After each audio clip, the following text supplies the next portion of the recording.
my gosh. were the lads playing when you first? Do you know, when everybody first started all of this, like from my vantage point, it was, what do you call that? Copy music? What do you call that? Huh? Covers. Yeah, they did covers. And the thing about that George did that was so special because he was such a good singer. He imitated, like Robert Plant, he imitated these high rock singer voices to a T. You know, just with a little bit of his own slant. But I mean, he just could do it. He had the facility, he had the vocal facility, he had a beautiful voice, a incredible vocal facility. And so I just remember it as being mostly covers, and that's what people wanted to hear at the time, unless you were hearing, when we heard a lot of the real people, because, I don't know, it was accessible. I don't even remember paying for stuff back then. I mean, it must have been like, what, $7 or $3.50? I don't know. It's not like it's, what is it now? Who knows? Things are so expensive these days, you know, like, costs $400 to see a Broadway show. Mm-hmm. But back then, you know, it was like, wow, I paid $12.50 to sit in the orchestra seat on a Broadway show. What about where they lived? By the way. Yes. They started to kind of write jazz. Is this true? Mm-hmm. Does this corroborate other people's stories? It does. And I was gone at that point in time. This was hear tell. I heard tell of this, mostly through Carl, and Carl can really tell you much more about where that changeover happened. But as I say, they were very sophisticated and really getting interested in jazz. And I think Carl, oh no, maybe it was you told me, that he was so enamored of Gershwin. You know, that was one of his heroes. But yeah, it was, I mean, to me it was covers. And then I was gone. I went to New York when I was, I would say 23. Mm. So I think George was 24 when they died. And this place where they lived, John and George lived together, but Carl lived in the same building, right? What I don't know. Oh, I don't remember. Okay, I was going to say, what was that? I don't remember like how. Yeah, Carl will tell you everything. He remembers stuff. I sort of remember. I just don't remember it. Was that like across South Boulevard? I don't know. Okay. Yeah, Carl will tell you. Right. He remembers them. I mean, I'm getting into those semi-senile years. Now, nobody's mentioned this place Phantasmagoria before. What was that place? Is that really the name of it, or did I make that No, up? something. I think that's right. It was just a rock club. I don't know. People, you know, it was that switch over from innocence music to drugs. You know, we started to hear that people were dealing and selling drugs at the place. But at first, it was just like they had just band after band after band. A lot of local bands started there. A lot of, you know, hippie kids hung out. And it used to be out, I don't know if it was at Monroe Road. So you'd have to have, Carl knows all the streets and everything. I mean, I've just been gone for so long, and he's just got a much better memory than I do. But as a music fan at that time, was there a lot of cool stuff to see in Charlotte? Was it limited? I don't know. See, I became an actress, so my world veered off back, you know, and especially after, I guess after George and John, you know, died, I was already into another, you know, my musical theater, you know, theater actor-y world. Mm-hmm. What do you remember of getting involved in Axe or Lisa? Even vaguer memories. Okay, so now I don't know if I'm making some of this up, but you'll ascertain. I think we read an ad in the paper. Is that possible that there was auditions for a film, and that was unusual for that time and for here. And I believe it was like an open audition. And I think it was at a hotel or an office building. It was very unglamorous. But So I decided to go and try my luck, and I was doing some local acting at the time, and I think Carl went too. And I don't remember really auditioning or reading. That doesn't mean I didn't, but I remember it was clear from early on that that Rick said to me, it was either that the lead was already cast, or you're not right for it, but then there are not that many women in it. It's like an older woman, and so there's not really anything for you. I'm sure you're a good actress, but would you like to work on it? What do you mean? You know, as crew? I said, okay, I guess, sure. I don't remember if there was any money involved. I really don't. But and then Carl did as well. And I don't remember at the point that George and John became the music makers, but I remember them hanging out on the shoots. And we had to go to this big warehouse out near Arrowwood, which was like just a neighborhood that we didn't hang out in much. It was big and funky and cold. It was a big space heater, right? Does it ring a bell? And what was Pat's last name? Patterson. Pat Patterson, yeah. Somebody reminded me today that he was a magician. I forgot about that. See, Pat Patterson was kind of around and was a little guy who I thought was very old. My impression of him was like he was 70, but I heard he was like 45 when he died. So, you know, it's just how you see people. So, yeah, he was kind of in and out.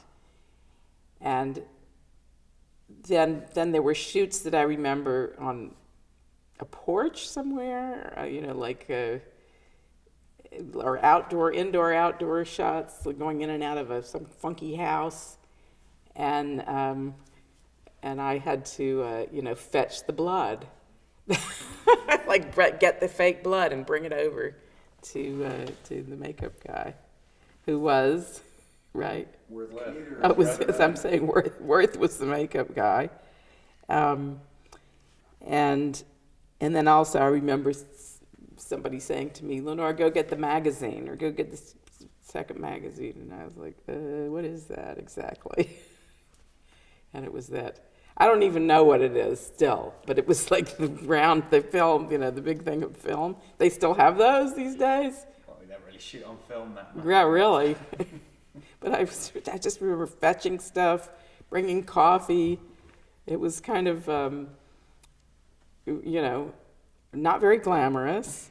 And the thing that I kind of learned from the shoot was that, well, things took a long time, but also that when somebody was alone in a field, that right outside of camera range were like 30 people just like hanging, being really quiet.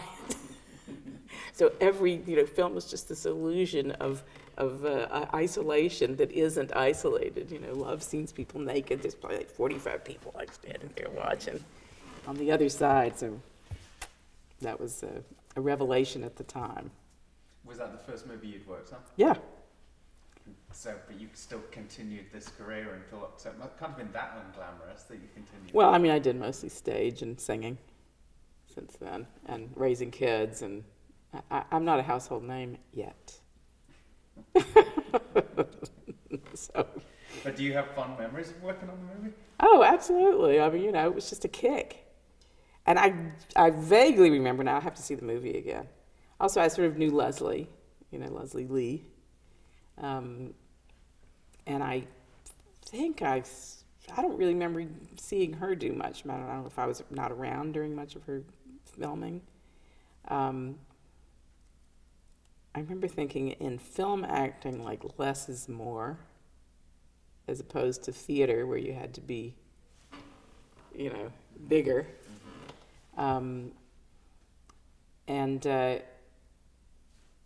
Rick was always nice to me. You know, you were like a decent guy to work for.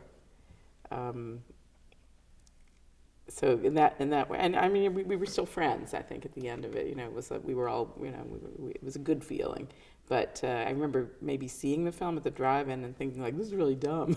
It was like, oh, am I supposed to? You can edit that out. No, that's important information. Like, what? This is what it For is? the viewers, yeah. I just heard about this cult film, different from yours, that was so bad that it's good. Like, people just, like, watch it over and over and over again. And even the guys making it said, we didn't know what we were doing. It became this really big cult film. Yeah, so those are my filming memories. I'm trying to think if there's any more. But George and your brother worked on it as well. Right. And Carl may have, I mean, as I said, Carl's memory is phenomenal. You know, he remembers song lyrics, you know. Mm-hmm. Did you ever do music with George and John?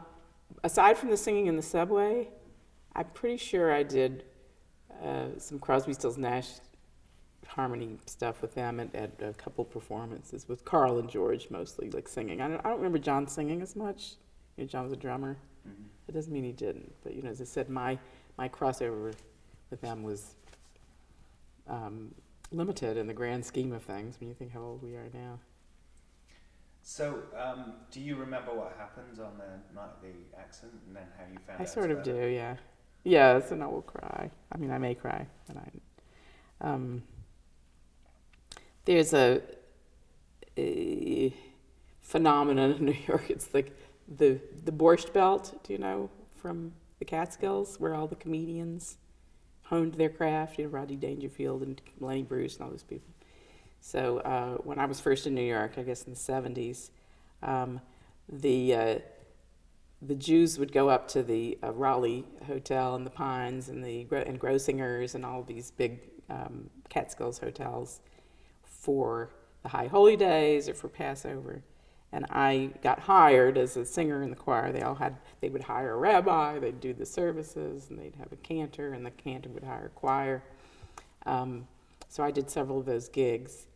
And during one of them, and we used to joke that the recreational sport there was eating, you know, because they had these big round tables, and they just bring you like 5 choices of every course, and everybody would just say yes, and bring that too, you know, like, you know, that joke about, you know, the eggs were terrible and such small portions, you know, I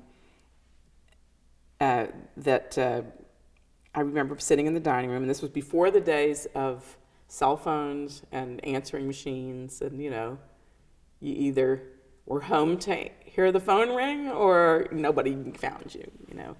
And I think my sister knew I was there, or my roommates in New York. It's really hard for me to know how this occurred. But it was our last day. We were having our last meal there, and we were just getting ready to drive back to the city.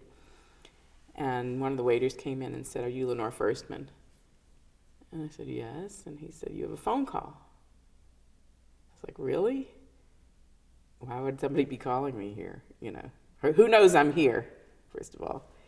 And that just seemed ominous to me.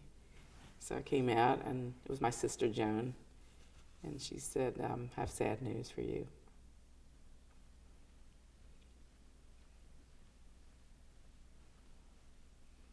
And I said, "Yeah, what happened?" She said, "George and John were killed."